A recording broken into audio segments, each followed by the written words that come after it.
And good evening and welcome to week 9 of Friday Night Lights, the last week of the regular season. Of course, Friday Night Lights always brought to you by Isabella Bank. I'm Scott Johnson, Jason Fielder. Yeah, you know, it's a great night to wrap up the regular season with teams trying to end up with 9-0 regular seasons, including our DTE game of the week, which you voted on at WNEM.com. Gladwin Flying G's, Standish Sterling. Gladwin trying to wrap up a 9-0 season. Let's see what the Flying G's got. Let's see it. All right, 1 minute into this one, as Gladwin and Standish take the field, it's Logan Kokotovich getting in, and that makes it 7-0 Flying G's. Later, Nick Wheeler with the keeper around the edge. Great blocks in front of him. 14-yard touchdown. It's 14-0 Gladwin. Standish then looking for a big play. Deep ball. What a pick. That one brought down some rain. Aaron Kozlow with the snag, but on offense, Flying G's cough it up. It's recovered by Matt Yaley. SSC going to go deep again, and they're intercepted again. Caden McDonald this time, and he is actually going to flip the field with a nice return. Boy, this team is good, aren't they? Gladwin goes on to win 31-7. They finished the regular season undefeated for the first time in 42 years. Wow, that's a golf clap. It's just so happened that the Thumb East and Thumb West champs met tonight as Ubly hosted Bad Axe. Or make that Bad Axe hosted Ubly first half, and Ubly on the attack. And Evan Peruski here gets loose. And he could go, but Keaton Braun and Evan Schneck here make the save. The very next play could be our Hurley Medical Center play of the night. It's Ubly's Colin Oberski here. Slams into Bad Axe's Jake McPhee, and McPhee strips the ball and has it, and it's going the other way. And that leads to this. Braun is going to take it in for the touchdown here, and the Hatchets had themselves a 7-0 lead. But it would be all Ubly after that as the Bearcats dominated the second half to finish 9-0.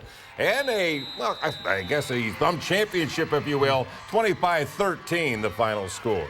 Undefeated Frankenmuth hosting defending state champion New Lothrop. Hey, what a game this was. Pinned on the 1-yard line, Jack Colhanick screen to Garrett Mangino.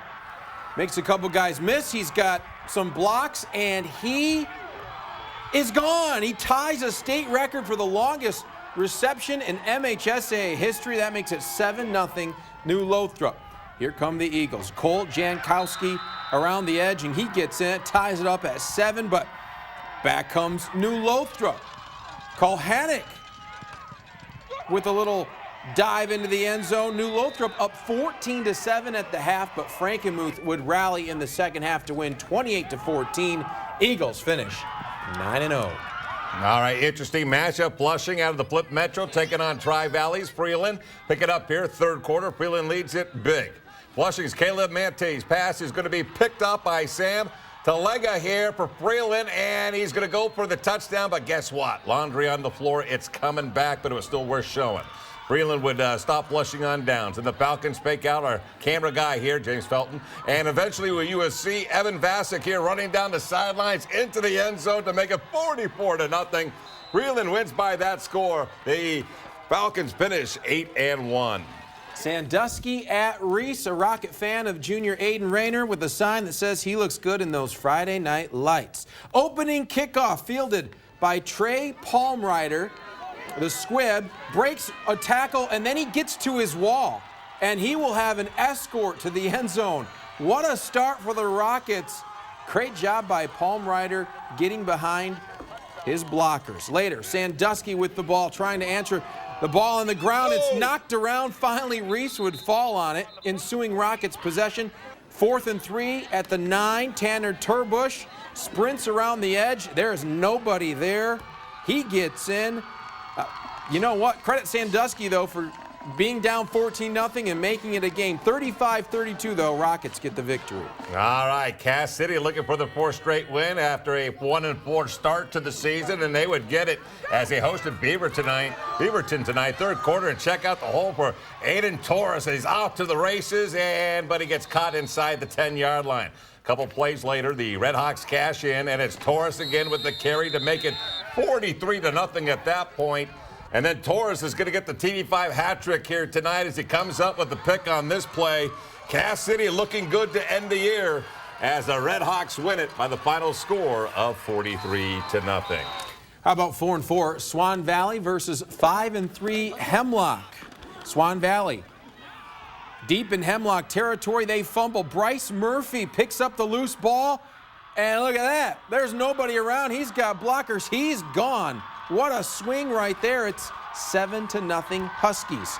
Swan Valley gets the ball back, tries to answer. Colton Klein to a wide open Maxwell. Kirby gets one little block, and then it's just a sprint.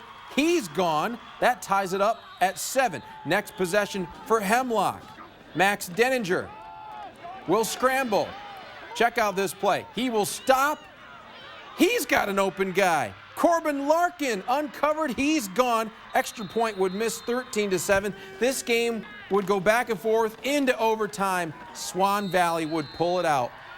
Big win for them to move to 5 and 4, 35-34, the final. Now that's going to do it for the first half of Friday Night Lights, brought to you by Isabella Bank. Of course, we got our Hurley Medical Center play of the night coming up. And don't forget about the scores at the bottom of the screen. Just check them out on the Tropical Smoothie Cafe ticker below. But first, let's say hi to our friends from Cass City. Brings up 3rd and 4 from the Red Hawks.